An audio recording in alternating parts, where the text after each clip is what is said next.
ఈ రోజైతే ఒక పవిత్రమైనటువంటి దేవాలయానికి బయలుదేరాము. అరుణాచల పుణ్యక్షేత్రం తిరువణమలలో ఉన్నటువంటి అరుణాచలానికి బయలుదేరాము. పుంగనూరు నుంచి వయా వేలూరు మీదుగా బయలుదేరేసాము. నైట్ 8:30-9 లోపు అక్కడికి రీచ్ అయిపోయాము మేము. అయితే 8:30 కల్లా మనకి టెంపుల్ క్లోజ్ అయిపోతుంది. మొత్తానికి ఈరోజు గిరి ప్రదక్షిణ చేయాలనేసి మేము రావడం జరిగింది ఇక్కడికి. మనకి టెంపుల్ క్లోజ్ అయినా కానీ ఏ టైంలో అయినా కానీ ఇక్కడ మనకి పూజ సామాగ్రి అంటే పూజకి సంబంధించిన ప్రతి ఒక్కటి కూడా దొరుకుతుంది ఇక్కడ.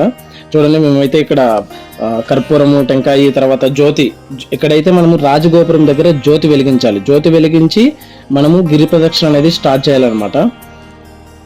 అయితే అరుణాచల పుణ్యక్షేత్రంలో మహాశివుడు పరమాత్ముడు కొలువై ఉంటాడు. తమిళనాడులో ఈ ప్రాంతాన్ని తిరువణమలై అంటారు. తిరు అంటే శ్రీ, అన్నమలై అంటే పెద్ద కొండ. చాలా పవిత్రమైనటువంటి గొప్ప పుణ్యక్షేత్రము అరుణాచల దేవాలయం. మనకి ఇక్కడ వేటు గిరివలం అంటే గిరి ప్రదక్షిణకి దారి. ఇటు నుంచి ఎడంవైపు వస్తే గిరి ప్రదక్షిణకి దారి వస్తుంది. ముందుగా మనకి వచ్చేసి జ్యోతి ఎక్కువ ఇక్కడ నైట్ టైంలో ఇక్కడ ఎక్కువ జ్యోతి వెలిగిస్తుంటారు. టెంపుల్ క్లోజ్ అయింది కదా, ఇది మెయిన్ గేట్ అనమాట మనకి టెంపుల్ కి. అరుణాచలంలో శివుడు మనకి సాక్షాత్తు కొండ రూపంలో కొలువై ఉన్నారు ఇక్కడ. అయితే ఇక్కడి నుంచి మనం గిరి ప్రదక్షిణ స్టార్ట్ చేశాము.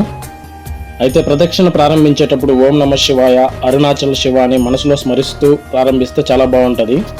గిరి ప్రదక్షిణలో మనకి అష్టలింగ దేవాలయాలు ఎదురవుతాయి. అందులో మొదటి లింగం ఇంద్రలింగం. ఇంద్రలింగం దేవాలయానికి తూర్పు వైపున ఉంటుంది. ఈ ఇంద్రలింగం స్వర్గదేవుడైనటువంటి ఇంద్రునితో అనుసంధానించబడింది. ఇంద్రలింగం దర్శించుకోవడం వల్ల సంపద మరియు దీర్ఘాయుషు లభిస్తుందని చెప్తారు. అయితే నైట్ టైం మేము గిరి ప్రదక్షిణ స్టార్ట్ చేసాం కాబట్టి చాలా వరకు టెంపుల్స్ అన్ని క్లోజ్ అయి ఉన్నాయి. ఇక్కడ చూడండి, మనకి మ్యాప్ ఉంటుంది. అంటే 14 కిలోమీటర్ల గిరి ప్రదక్షిణలో ప్రతి కిలోమీటర్లకి మ్యాప్ చూపిస్తుంటారు.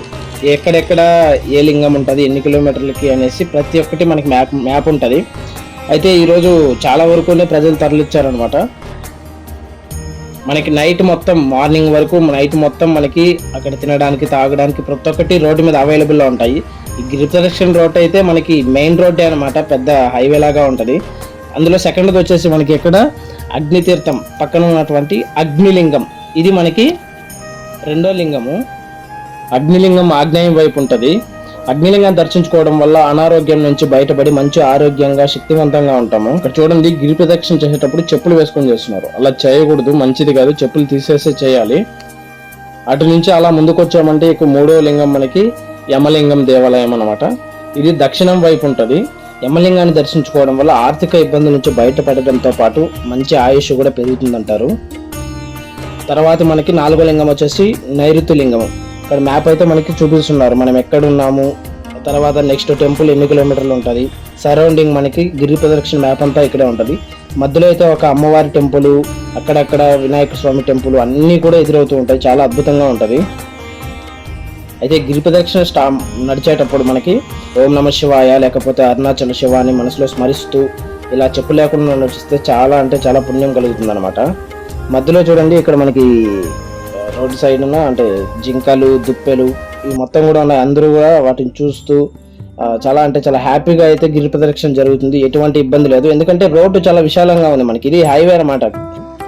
అయితే ఇంతకు ముందే నేను ఒక 2-3 సార్లు అరుణాచలం రావాలని అనుకున్నాను, కానీ నిజంగానే దేవుడు నన్ను రప్పించుకోలేదు అప్పుడు. ఎందుకంటే 2-3 సార్లు రావాలనుకున్నా క్యాన్సిల్ అయింది. ఇప్పుడైతే 4వసారి దేవుని దయతో ఇక్కడికి వచ్చేసాను. నేను అరుణాచలం గిరి ప్రదక్షిణ చేయడానికి అయితే రావడం జరిగింది. చూడండి, నెక్స్ట్ తర్వాత 5వ లింగం వచ్చేసి మనకి నైరుతి లింగము. ఇక్కడ ఏంటంటే మనకి నైరుతి వైపు ఉంటుంది నైరుతి లింగము. సో నైరుతి లింగాన్ని మనం దర్శించుకోవడం వల్ల దేవుడు మనకి సంతాన దీవెనలు, మంచి కీర్తి శ్రేయస్సులు ఉండాలనేసి నమ్మకం ఇక్కడ. అక్కడ కనబడుతుంది వచ్చేసి మనకి అష్టలింగాలు. అంటే మనము ఇప్పుడు గిరి ప్రదక్షిణలో ఎదురయ్యేటువంటి అష్టలింగాలు అక్కడ ఒకే చోట పెట్టారనమాట. అయితే రాత్రి వేళ నడుస్తుంటే కూడా మనకి మాత్రం అలసట్లేదు, ఎందుకంటే చల్లగా మంచి వెన్నెల కాస్తుంది, చల్లగా ఉంది. డే టైంలో అయితే ఎండబడుతుంది కాబట్టి కొంచెం ఇబ్బందే ఉంటుంది. ఇప్పుడు రాత్రి 11 అయినా కూడా మనకి చూడండి అరుణాచలగిరి ఎంత అద్భుతంగా కనబడుతున్నారు స్వామి గారు. అక్కడ మామూలుగా జ్యోతిలింగం అంటారు ఇక్కడ. అప్పుడే చెప్పినట్టు ప్రతి 1 కిలోమీటర్కి మనకి ఇక్కడ మ్యాప్ అనేది ఫిక్స్ చేసి ఉంటారు. మనం ఎక్కడ ఉన్నాము, ఇంకా తర్వాత వచ్చే టెంపుల్ ఏది అనేసి ప్రతి ఒక్కటి కూడా చూసుకోవచ్చు. ఇక్కడ మనకు వచ్చేసి తర్వాత వచ్చేసి వరుణలింగం అనేసి ఇచ్చారు ఇక్కడ. మధ్యలో అయితే ఇక్కడ కొంచెం శిల్పులు చెక్కారు మనకి, లింగాలు కానీ చిన్న చిన్న మన వినాయక స్వామి విగ్రహాలన్నీ కూడా చెక్కారు ఇక్కడ. చాలా అయితే చాలా బాగుంది, సూపర్గా ఉంది. అయితే వాస్తవానికి గిరి ప్రదక్షిణ పౌర్ణమి రోజు చేస్తే చాలా అంటే చాలా బాగుంటుంది, పూర్ణిమ రోజు చేస్తే చాలా బాగుంటుంది. అయితే కుదరలేదు కాబట్టి మేము మా నార్మల్ డేలో వచ్చాము. ఇక్కడ చూడండి సూర్యలింగము, ఇక్కడ శంకు వాయిస్తుంటే ఆ పక్కన ఉన్నటువంటి ఆ కుక్కను చూడండి, అది కూడా అరుస్తుంది అసలు. ఓం నమ శివాయ. మధ్యలో అయితే సాయిబాబా టెంపుల్ కూడా చాలా అంటే చాలా బాగుంది. నెక్స్ట్ టెంపుల్ వాయులింగము. అయితే మనము నడిచేటప్పుడు గిరి ప్రదక్షిణలో కాళ్ళు నొప్పులు పడాయంటే ఇక్కడ చూడండి మనకి కాళ్ళు మసాజ్ చేయడానికి మిషన్స్ కూడా పెట్టింటారు. అయితే స్వామిని స్మరిస్తూ నడిస్తే కాళ్ళు నొప్పులు రావు, ఏ నొప్పులు రావు, చాలా తాజాగా గడిచిపోతుంది. అసలు గిరి ప్రదక్షిణ ఎందుకు చేయాలి, అరుణాచలంలో ప్రత్యేకత ఏంటి అంటే, మనం చేసినటువంటి పాపాలు ప్రతి ఒక్కటి కూడా తొలగిపోవాలంటే ఆ గిరి ప్రదక్షిణలో ఎదురయ్యేటువంటి అష్టలింగాలు, ఒక్కొక్క లింగానికి ఒక్కొక్క ప్రత్యేకత, ఒక్కొక్క గుణం ఉంది కాబట్టి ఖచ్చితంగా మన కోరికలు తీరుతాయి. ఇక్కడ చూడండి వాయులింగము. వాయులింగం వచ్చేసి వాయువ్య వైపు ఉంటుంది. పురాణాల ప్రకారం సంవత్సరంలో ఏ సమయంలో అయినా కూడా ఆలయాన్ని మనము దర్శించుకోవచ్చు. అయితే అప్పుడే వరుణలింగం చూపించలేదు, క్లోజ్ అయింది టెంపుల్. ఇప్పుడు వాయులింగం దర్శించుకున్న తర్వాత కుబేరలింగం తర్వాత మ్యాప్లో అయితే మనకి 9 కిలోమీటర్లు వచ్చేసాము, ఇంకా 5 కిలోమీటర్లు మాత్రమే ఉంది. అయితే వాస్తవానికి మనము గిరి ప్రదక్షిణ చేసేటప్పుడు ఒకరితో ఒకరు మాట్లాడకుండా చేస్తే చాలా మంచిదన్నమాట, మంచి పుణ్యం కలుగుతుంది. తర్వాత కుబేరలింగము. కుబేరలింగం వచ్చేసి ఉత్తరం వైపు ఉంటుంది. కుబేరుడు ప్రతిష్ఠించబడినటువంటి ఈ కుబేరలింగం పూజించడం వల్ల మనకి సంపద మంచి పుష్కలంగా ఉంటుంది అనేసి చెప్తారు.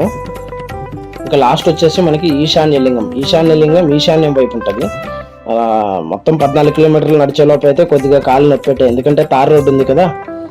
సో మొత్తానికి రీచ్ అయిపోయాం, లాస్ట్కి వచ్చేసాం. ఇక్కడ నంది ఉంటుంది మనకి, ఇక్కడ రీచ్ అయిపోయినామంటే ఇంకా కంప్లీట్ అయిపోయినట్టే. అంటే ఎక్కడ స్టార్ట్ చేసాం, రాజగోపురం దగ్గర స్టార్ట్ చేసాం కాబట్టి అక్కడికి వెళ్ళిపోయామంటే క్లోజ్ అయిపోతుంది. ఓం నమ శివాయ, అరుణాచల శివ.